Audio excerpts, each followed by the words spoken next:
Walk of ইস্যুতে ফের উত্তপ্ত মুর্শিদাবাদ। রঘুনাথগঞ্জের পর এবার সুতি এবং শামশেরগঞ্জ। রঘুনাথগঞ্জের ওমরপুরে বন্ধ ইন্টারনেট পরিষেবা। ওয়াক অফ আইনের বিরুদ্ধে প্রতিবাদ জানিয়ে শুক্রবার বিকেল থেকেই দফায় দফায় স্লোগান চলে। সুতি এবং শামশেরগঞ্জের স্লোগান এবং বিক্ষোভ চালায় আন্দোলনকারীরা। দোকান ঘর ভাঙচুর করে আন্দোলনকারীরা এবং পুলিশকে লক্ষ্য করে ইট বৃষ্টি বিক্ষোভকারীদের। পাল্টা কাঁদানে গ্যাসের সেল ফাটায় পুলিশ। উত্তপ্ত হয়ে ওঠে মুর্শিদাবাদের সাধু মোড় চত্বর।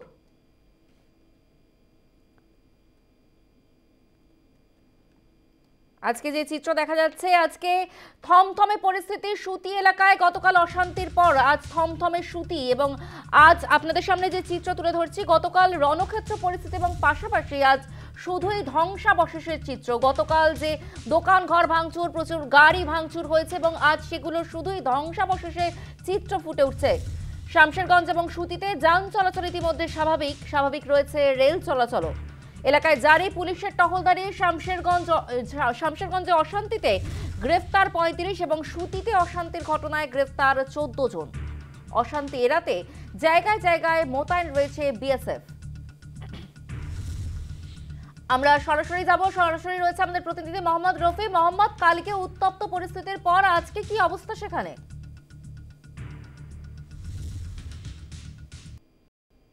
দেখো, কালকে যে দুপুরের পর যে উত্তপ্ত যে পরিবেশ তৈরি হয়েছিল, যে তারপরে আজকে সকাল থেকেই সেখানে যে পরিবেশ শান্ত রয়েছে এবং থমথমে পরিবেশ। যেখানে গতকালকে যেভাবে পুলিশের সঙ্গে দফায় দফায় আন্দোলনকারীদের যে খণ্ডযুদ্ধ হয়, তাতে একদিকে যেভাবে রাস্তাঘাট যেভাবে অবরুদ্ধ হয়ে পড়েছিল এবং পাশাপাশি কিছু দোকান ঘর ভাঙচুর করা হয়। যখনই আন্দোলন করতে আন্দোলনকারীরা যখন তারা রাস্তা অবরোধ করতে যায়, সেই সময় পুলিশ গেলে বাধা দিতে গেলেই পুলিশকে লক্ষ্য করেই তারা ইট বৃষ্টি করে। এবং এই ঘটনার পরেই পুলিশ সেই যে আন্দোলনকারীদেরকে ছত্রভঙ্গ করার জন্য পুলিশ টিয়ার গ্যাস ফাটান এবং এরপরেই পরিস্থিতি উত্তপ্ত হয়ে ওঠে। দুপুরের পর থেকে পুরো সন্ধ্যের পর্যন্ত পুরো যে ১২ নম্বর জাতীয় সড়ক, সেই জাতীয় সড়ক অবরুদ্ধ হয়ে থাকে। তারপরে বিশাল পুলিশ বাহিনী এসে সেই পরিস্থিতিকে নিয়ন্ত্রণ আনার চেষ্টা করে, যদিও গতকাল পরিস্থিতি নিয়ন্ত্রণের বাইরে ছিল। এবং এই ঘটনার পরে সেই ঘটনাস্থলগুলোতে শামশেরগঞ্জ এবং সুতি এই জায়গাতে, বিশেষ করে শামশেরগঞ্জে সেখানে যে বিএসএফ মোতায়েন করা হয়েছে এই যতটুকু জানা যাচ্ছে। এবং এই ঘটনাতে এখনো পর্যন্ত প্রায় ৪০ জনের ওপর যে আন্দোলনকারী তাদেরকে আটক করা হয়েছে। এবং এই ঘটনাতে বেশ কয়েকজন পুলিশকর্মী তারা জখম হয়েছেন এবং পাশাপাশি যে আন্দোলনকারী তারাও জখম হয়েছেন। তবে সব মিলিয়ে গতকালকের ঘটনার পর আজকে যে ওই এলাকা শামশেরগঞ্জ এবং সুতি, সেই এলাকা একদমই থমথমে রয়েছে। পুলিশ পিকেট বসানো হয়েছে, পুলিশ টহলি চলছে। রফি, গতকালের এই মুর্শিদাবাদে বারবার ওয়াক অফ আইনের প্রতিবাদে উত্তপ্ত হয়ে উঠছে মুর্শিদাবাদের একাধিক জায়গা। পুলিশ প্রশাসন কি বলছে? দেখো, পুলিশ প্রশাসন যখনই ঘটনার খবর পাচ্ছে, পুলিশ প্রশাসন সেই ঘটনায় যাচ্ছে এবং সেই ঘটনায় যে আন্দোলনকারীদের সংখ্যা, সেই সংখ্যা এতটাই বেশি থাকছে যে সেখানে পুলিশ বাধা দিতে গেলেই পুলিশের সঙ্গে খণ্ডযুদ্ধ হচ্ছে। পুলিশ যতটা পরিস্থিতি নিয়ন্ত্রণে আনার চেষ্টা করছে, তবুও নিয়ন্ত্রণের বাইরেই থাকছে পরিস্থিতি। তবে পুলিশের যতটা পুলিশের যেভাবে পরিস্থিতিকে নিয়ন্ত্রণ করার দরকার, সেইভাবে পরিস্থিতি নিয়ন্ত্রণ করে উঠতে পারছে না পুলিশ। বারবার কেন এই পরিস্থিতি থামানো যাচ্ছে না, কি জানাচ্ছে এই বিষয়ে পুলিশ?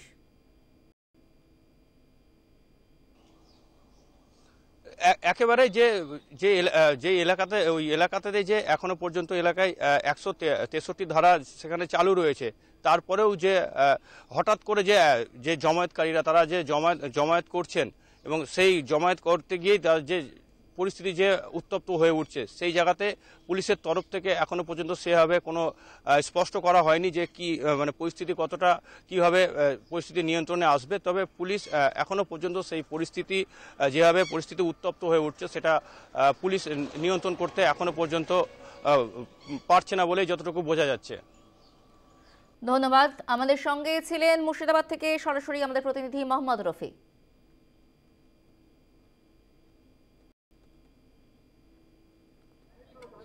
গতকাল অশান্তির পর আজ থমথমে সুতি। আপনাদের এই মুহূর্তে পাশাপাশি দুটো চিত্র তুলে ধরা হচ্ছে। গতকাল রণক্ষেত্র পরিস্থিতি তৈরি হয়েছিল মুর্শিদাবাদের সুতি এবং শামশেরগঞ্জ এলাকায়, এবং পাশাপাশি আজকে সেই ধ্বংসাবশেষের চিত্র দেখানো হচ্ছে। গতকাল দোকানঘর ভাঙচুর করা হয়েছে, বিভিন্ন ধরনের গাড়ি অ্যাম্বুলেন্স ভাঙচুর করা হয়েছে, এবং আজ সেটাই তারই ধ্বংসাবশেষের চিত্র আপনাদের সামনে তুলে ধরেছি। শুক্রবার বিকেল থেকে দফায় দফায় স্লোগান, সুতি ও শামশেরগঞ্জে স্লোগান এবং বিক্ষোভ চালায় আন্দোলনকারীরা, দোকান ঘরে ভাঙচুর চালায়। গতকাল শুক্রবার বিকেলে যে ঘটনা ঘটেছে, রণক্ষেত্র পরিস্থিতি, সেই পরিস্থিতির চিত্র আপনাদের সামনে এই মুহূর্তে তুলে ধরছে, এবং পাশাপাশি দেখানো হচ্ছে আজ শুধুই ধ্বংসাবশেষের চিত্র। গাছে লেগে যাবে, যাও আরো আগাও।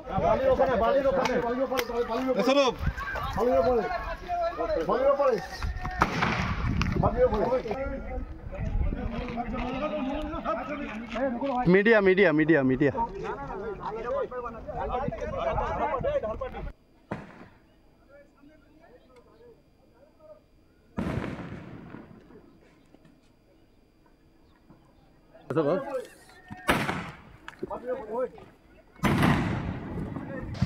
বসা হবে অবশ্যই, বুঝবেন? বলবো চ্যাটার করতে এইগুলো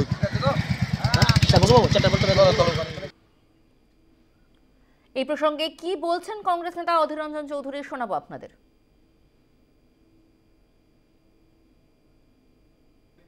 শামশেরগঞ্জ এলাকায় এই মুহূর্তে এক সাম্প্রদায়িক উত্তেজনার বাতাবরণ বিরাজ করছে, যেখানে সংঘর্ষ হয়েছে, লুটপাট হয়েছে, এবং উভয় সম্প্রদায়ের মানুষ উত্তেজিতভাবে একে অপরের বিরুদ্ধে তারা মুখোমুখি রুখে দাঁড়ানোর কথা ভাবছে। তার মধ্যে কিছু অসৎ দুর্বৃত্ত ব্যক্তি তারা সেই সুযোগে দোকানপাট লুট করার, মল লুট করার চেষ্টা করছে। এখনও পর্যন্ত পুলিশ সেভাবে মোকাবেলা করতে নামতে পারেনি। আমি মুর্শিদাবাদের পুলিশকে বলবো, আপনারা মোকাবেলা করতে দ্রুত নামুন, কারণ সবাই জানে এই মুর্শিদাবাদ, মালদা এগুলো সেন্সিটিভ এরিয়া, সবাই জানে, প্রশাসন জানে। তা সত্ত্বেও কেন প্রশাসন এখনও পর্যন্ত সক্রিয় হতে পারছে না, আমার প্রশ্ন। পাশাপাশি সব সম্প্রদায়ের মানুষকে বলবো, মুর্শিদাবাদের মানুষকে বলবো, আপনারা সাম্প্রদায়িক সম্প্রীতি বজায় রাখতে হবে। সাম্প্রদায়িক সম্প্রীতি বজায় রেখেই আমরা ভালো থাকব। কেউ কারোর উপর আঘাত করে আপনারা সুখে থাকবেন না। আমি হাত জোর করে অনুরোধ করব হিন্দু মুসলমান উভয় সম্প্রদায়ের মানুষকে, যে আপনারা এই ধরনের সাম্প্রদায়িক উত্তেজনা থেকে নিজেরা বিরত থাকুন, এবং আইন মোতাবেক প্রতিবাদ করা হলে করুন, প্রশাসনকে বলুন, কিন্তু নিজেরা আইন হাতে তুলে নেওয়ার চেষ্টা করবেন না। হাত জোর করে মুর্শিদাবাদের মানুষের কাছে এটা আমার অনুরোধ থাকলো। মুর্শিদাবাদের এই প্রসঙ্গে রাজ্য বিজেপি সভাপতি সুকান্ত মজুমদার কি জানিয়েছেন, শোনাবো আপনাদের। ভয়ঙ্কর পরিস্থিতি। আমি লোকালদের কাছ থেকে যা ইনফরমেশন পাচ্ছি, এমএলএর ভাই রাস্তায় দাঁড়িয়ে গুলি চালাচ্ছে। আমরা অবাক হয়ে যাচ্ছি। মুর্শিদাবাদের দুই জায়গা, অর্থাৎ শামশেরগঞ্জ আর আপনার তার সাথে সাথে সুতি, তাদের এমএলএর ভাই গুলি চালাচ্ছে। পুলিশ ওসির ভূমিকা হচ্ছে শূন্য। ধুলিয়ানে হিন্দুরা এই মুহূর্তে জিম্মি হয়ে আছে, মানে যখন ইচ্ছে তাকে মার্ডার করে দিতে পারে। এবং যেভাবে সাম্প্রদায়িক পরিবেশ ছড়ানোর চেষ্টা করা হচ্ছে পশ্চিমবঙ্গের সমস্ত বর্ডারিং ডিস্ট্রিক্ট, অবশ্যই কেন্দ্র সরকারের হাতে তুলে দেওয়া উচিত, না হলে এদের সামলানো যাবে না। রাজ্য পুলিশের সেই প্রফেশনাল ট্রেনিংও নেই, সদিচ্ছাও নেই, এবং পুরো বিষয়টি করা হচ্ছে মূল এজেন্ডা 26,000 চাকরি থেকে সরিয়ে দেওয়া 22-23 লাখ, অ্যাকচুয়ালি 26,000 আমরা বলি মুখের কথায়, কিন্তু অ্যাকচুয়ালি তো 22-23 লাখ লোকের সাথে বা ছাত্রছাত্রীদের সাথে দুর্নীতি হয়েছে। এই 22-23 লক্ষ ছাত্রছাত্রীদের সাথে দুর্নীতি, তা থেকে চোখ ঘুরিয়ে দেয়া এবং মমতা বন্দ্যোপাধ্যায়ের মুসলিম ভোটকে কনসলিডেট করা, তার জন্য মমতা বন্দ্যোপাধ্যায় নিজে এই কাজ করাচ্ছেন, এবং তার পুলিশ একদম চুপ, একদম চুপ। ওয়াকফ ইস্যুতে রাজ্যের মন্ত্রী সিদ্দিকুল্লাহ চৌধুরীকেও আক্রমণ করলেন সুকান্ত মজুমদার, কি বললেন শোনাবো আপনাদের। সিদ্দিকুল্লাহ চৌধুরীর মতো বাদরগুলো, যাদের মন্ত্রী হওয়ার বিন্দুমাত্র যোগ্যতা নেই, যারা বলছে আগে জেলাগুলোকে টাইট দেবো তারপরে কলকাতাকে টাইট দেবো, আমাদের হাতে একদিন ছেড়ে দিক না, সিদ্দিকুল্লাহ চৌধুরী বাংলাদেশ পালিয়ে যাবে, এমন টাইট দেওয়ার ব্যবস্থা করব। আমি গ্যারান্টি দিচ্ছি বাংলাদেশ পালিয়ে যাবে। টাইট দেওয়া শেখাচ্ছে। হিন্দুরা হাজার হাজার বছর ধরে লড়াই করে এখানে আছে, তুমি কে হে টাইট দেয়ার? তুমি ভয় দেখাচ্ছ। আর মুখ্যমন্ত্রী সেটা আবার বলছে ফোন করে দারুণ সমাবেশ হয়েছে, তাতে উৎসাহিত করছে। তার মানে কিন্তু মুখ্যমন্ত্রী তো জিন্নার কাজ করছে, সোহরাবর্দীর ভূমিকা পালন করছে মুখ্যমন্ত্রী। হিন্দুদের সুরক্ষা কোথায়?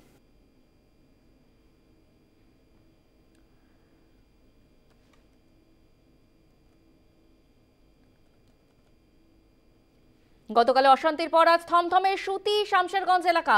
সুতিতে যান চলাচল ইতিমধ্যে স্বাভাবিক হয়েছে, স্বাভাবিক রয়েছে রেল চলাচল। গতকাল উত্তপ্ত পরিস্থিতি সামলাতে এলাকায় জারি পুলিশের টহলদারি, অশান্তি এড়াতে মোতায়েন বিএসএফ এর একাধিক কর্মী।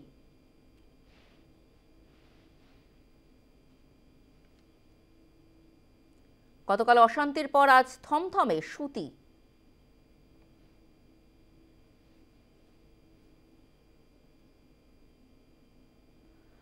সুকান্ত মজুমদার সিদ্দিকুল্লাহ চৌধুরীকে বাঁদর বলে আক্রমণ করছেন,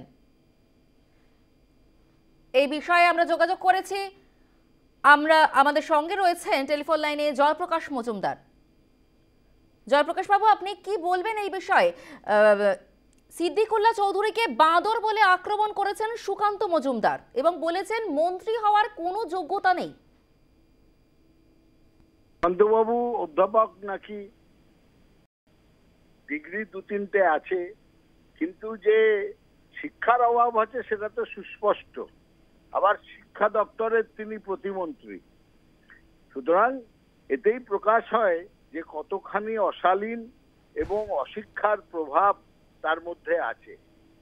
আমি শুধু একটাই কথা বলবো যে পশ্চিমবঙ্গকে অশান্ত করার জন্য এত আপনারা মরিয়া হয়ে উঠেছেন কেন?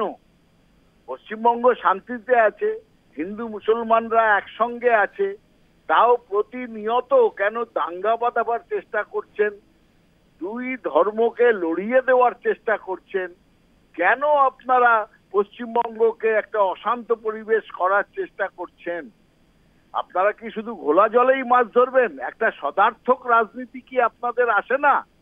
সুকান্ত বাবু, আপনাকে আমি বলছি, আপনারা যদি নাক না গলান তাহলে পশ্চিমবঙ্গ শান্ত আছে, শান্ত থাকবে। আর যদি আপনারা চেষ্টাও করেন এখানে অশান্তি করার, দাঙ্গা বাঁধানোর, মানুষ সমুচিত জবাব দেবে আপনাদের। এর মধ্যেই আপনারা 65টা মাত্র বিধায়কে পরিণত হয়েছেন। সামনের নির্বাচনে 10টা কি 20টা বিধায়ক পাবেন কিনা সেই দিকে লক্ষ্য রাখুন। আপনাদের সবাই দল ছেড়ে চলে যাওয়ার জন্য প্রস্তুত। আপনার মতন নেতৃত্বকে বিজেপি তথা এখানকার নেতৃত্ব, বিজেপির নেতৃত্বকে বাংলার মানুষ কোনোভাবেই মেনে নিতে পারছে না, এই ধর্মে ধর্মে বিভেদ তৈরি করার জন্য। অপরদিকে রাজ্যের মুখ্যমন্ত্রীকে সোহরাবুদ্দিনের সঙ্গে তুলনা করেছেন সুকান্ত মজুমদার, কি বলবেন এই বিষয়ে? না, ওনাদের তো মুখে কিছু আটকায় না। আজকে সব থেকে বড় কথা, মণিপুর জ্বলে গেল, একেবারে শেষ হয়ে গেল একটা রাজ্য, মহিলাদের নগ্ন করে হাঁটানো হলো, তখন অমিত শাহ কিংবা নরেন্দ্র মোদীকে হিটলারের সঙ্গে যে তুলনা করা উচিত সেটা কি তিনি মনে আছে? ইদি আমিনের মতন ব্যবহার করেছেন অমিত শাহ মণিপুরের ক্ষেত্রে। বাংলা মমতা বন্দ্যোপাধ্যায়কে বেছে নিয়ে শান্তিতে আছে, শান্তিতে থাকবে, আপনাদের কোনো জায়গা বাংলায় হবে না। এগুলো সব হচ্ছে হতাশার পরিচয়। আপনি যেসব কথা বলছেন সেগুলো হচ্ছে চরম হতাশার আর্তনাদ। ধন্যবাদ আপনাকে। আমাদের সঙ্গে টেলিফোন লাইনে ছিলেন তৃণমূল নেতা জয়প্রকাশ মজুমদার।